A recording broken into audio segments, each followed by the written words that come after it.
Kaixo, ongi etorria, trigonometriarekin hasteragoaz. Matematikako arlo honetan, triangeluaren zenbait elementu ezagututa, kalkulatu daitezke falta zaizkigun beste elementuak. Adibidez, triangeluaren alde bat eta angelu bat dakigula eta falta zaigula altura, kalkulatu daiteke. Edo distantzia baita ere. Orduan, hortarako, gai honekin hasteko, irakurriko dugu izenburua. Angelu zorrotzen arrazoi trigonometrikoak. Jakin badugu, zer den angelua gogoratzen zeate ezta? Bi alde, baldin baditugu, eta behin arteko amplitudea, ezta? Hemen zenbat angelu daude? Bat, bi, hiru. Nola izendatuko ditugu? Horrela. Alfa, beta, gamma eta firekin, ezta? Hauk erabiliko ditugu, maiz. Baina jartzen du angelu zorrotza. Zer dira angelu zorrotzak? 80 gradu baino txikiagokoak. Adibidez, hemen zenbat angelu zorrotz daude? Bi. Bat eta bi. Hau ez da zorrotza. Hau angelu zuzena da. Horrek esan nahi du hasieran 80 gradu baino txikiagoko angeluekin arituko gerala. Horrela jarko dut. Angelua txikiagoa 80 gradu baina. Orduan, bukatzeko falta zaigu arrazoia. Arrazoia zer da? Proportzio bat. Eta nola ateratzen da proportzio hori?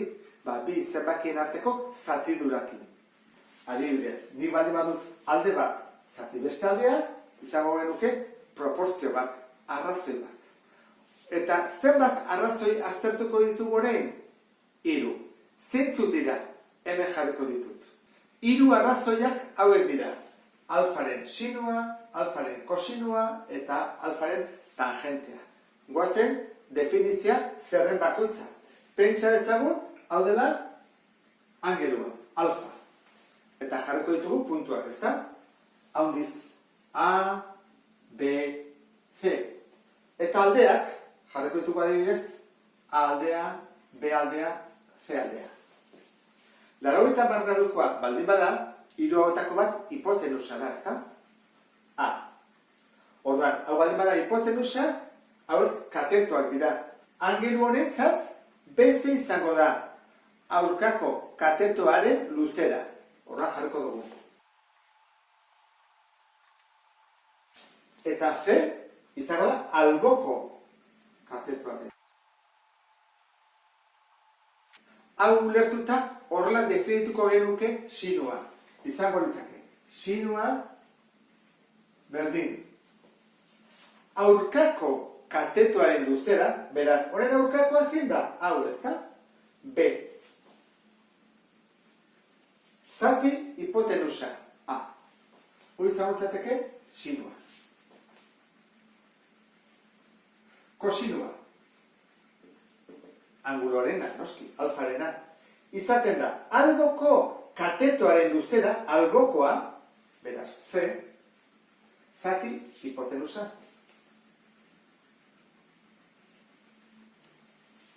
Eta amaitzeko, tangentean, egin dugu, B-akin, C-akin, ze falta zaigu?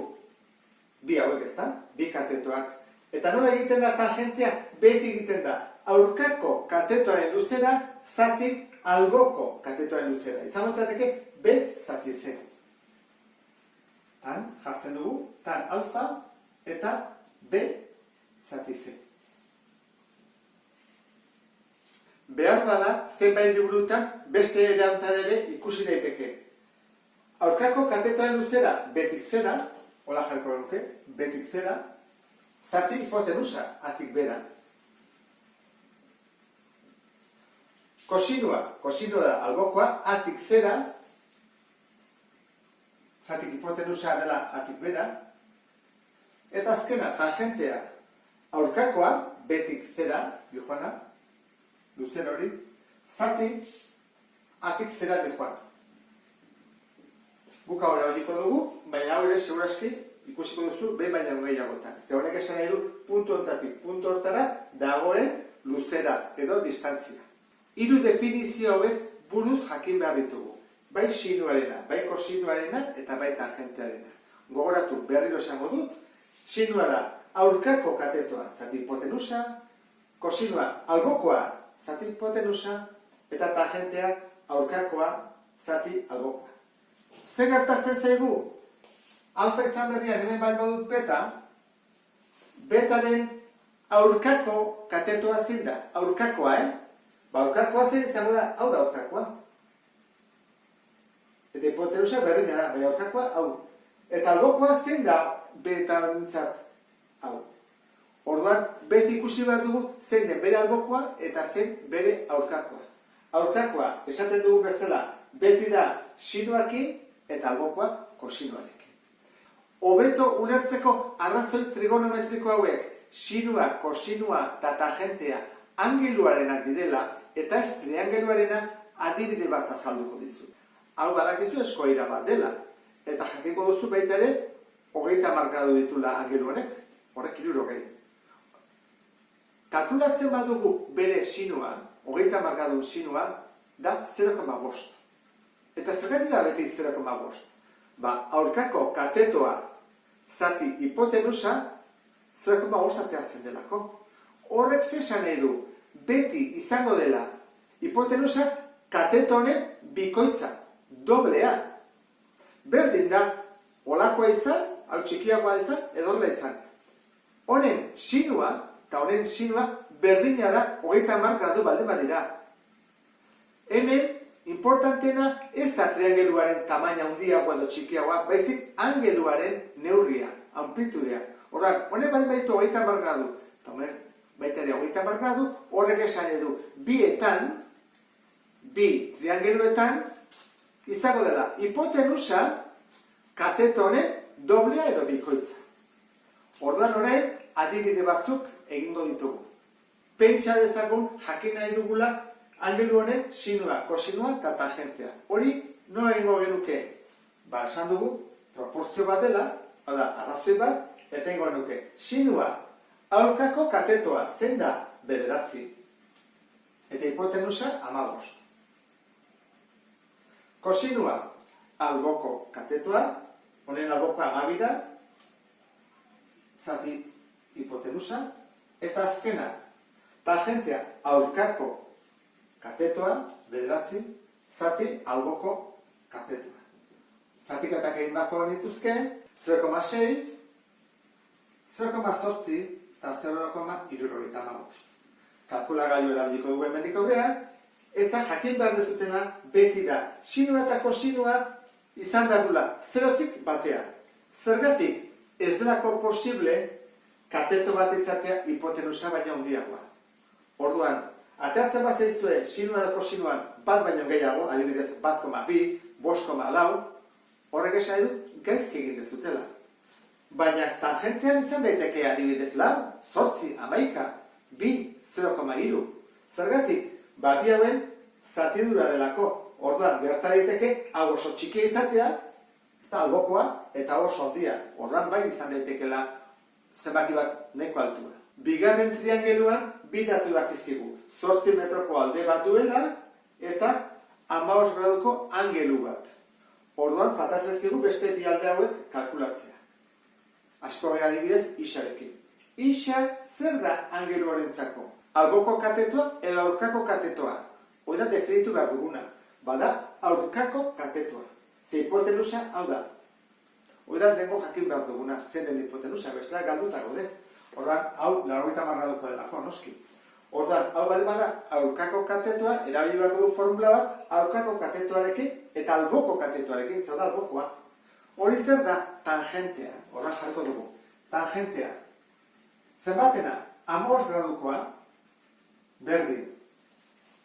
Izaten da, aurkako katetoa, zati alboko katetoa badatigula. Hau ikusita, pentsa dezakezu, bi ez ezagun ditugula, ez da? Ez, bakarra dugu, isa. Ze 15 graduren tangentea kalkulatu daiteke kalkulagailuarekin. Oso erresa da. Horren egingo duguna da, isa bakardu edo isolatu, horren 8 zeira zatitzen pasara da, bidertzen. Horren jarriko dugu, 8 bider, 15 graduko tangentea berdin isa. Orduan, kalkulagailua ematen badiot, zenbaki 10 gelditzen zen 2,4 metro. Oso azkarra da, ikusi duzu ezta? Falta zaigun aldea hipotenusara, orduan erabili daiteke edo sinuaren definizioa edo kosinuaren definizioa. Nik erabiliko dut kosinuarena, 8 erabili nahi dudalako. Orduan izango litzateke kosinua 15 gradurena berdin. Alboko katetoa 8 dela, zati hipotenusa, I. Sinua erabilizkero, jarri barko nuke 2,4 zati I. Baina hemen informazioa galdu dugu biribildu egin dugulako. Orduan, I bakantzeko pasatzen dut bidertzen, eta 15 kosinua pasatzen dut zatitzen.